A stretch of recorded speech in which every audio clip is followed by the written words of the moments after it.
सांगली जिल्ह्यातील तासगाव तालुक्यात अवकाळी पावसानं जोरदार हजेरी लावली। दिवसभर कडक उन्हाचा तडाखा जाणवत असताना सायंकाळच्या सुमारास वातावरणात अचानक बदल झाला। ढगाळ वातावरण निर्माण होत वादळी वाऱ्यासह पावसाला सुरुवात झाली। तासगाव तालुक्यातील वायफळे परिसरामध्ये काही ठिकाणी गारांचा पाऊसही झाला। अचानक झालेल्या गारपिटीमुळे नागरिकांची एकच धावपळ उडाली। तसेच हवेत गारवा निर्माण झाल्याने उकाड्यापासून नागरिकांना काहीसा दिलासा मिळाला। दरम्यान अवकाळी पाऊस आणि गारपिटीमुळे शेती पिकांवर परिणाम होण्याची शक्यता व्यक्त केली जात आहे। परिसरातील शेतकरी परिस्थितीवर लक्ष ठेवून आहेत। सांगलीसह जिल्ह्याच्या विविध भागात पारा 40 पार करून तो 41 अंशांवर गेला आहे।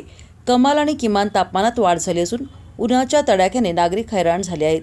दुपारी रस्ते ओस पडत असून थंड पदार्थांना मागणी वाढलेली आहे। दरम्यान वाढत्या उष्णतेमुळे उष्माघात, डोकेदुखी, चक्कर येणे, अशक्तपणा, त्वचेचे आजार आदी समस्या उद्भवत आहेत।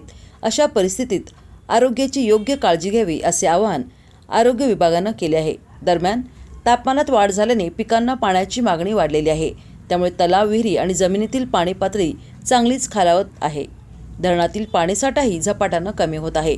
सांगली जिल्ह्यात गेल्या वर्षी जोरदार पाऊस झाला। सततच्या पावसामुळे पिकांना मोठा फटका बसला।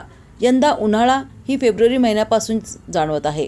मात्र एप्रिलमध्ये कमाल आणि किमान तापमानात मोठ्या प्रमाणात वाढ झाली।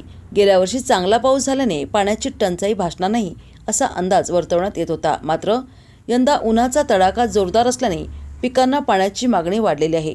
बागायती क्षेत्र वाढलेले आहेत। त्यामुळे तलाव, विहिरी आणि जमिनीतील पाणी उपसा झपाट्याने होत आहे। यंदा आतापर्यंत तापमानाचा पारा 40 अंशाच्या वरती गेलेला नव्हता। गुरुवारपासून तापमानाचा पारा 41 अंशांवर गेलेला आहे। कमाल आणि किमान तापमानात वाढ झाल्याने उकाडा चांगला जाणवत आहे। दुपारच्या वेळी रस्ते ओस पडत असून थंड पेयांना मागणी वाढलेली आहे।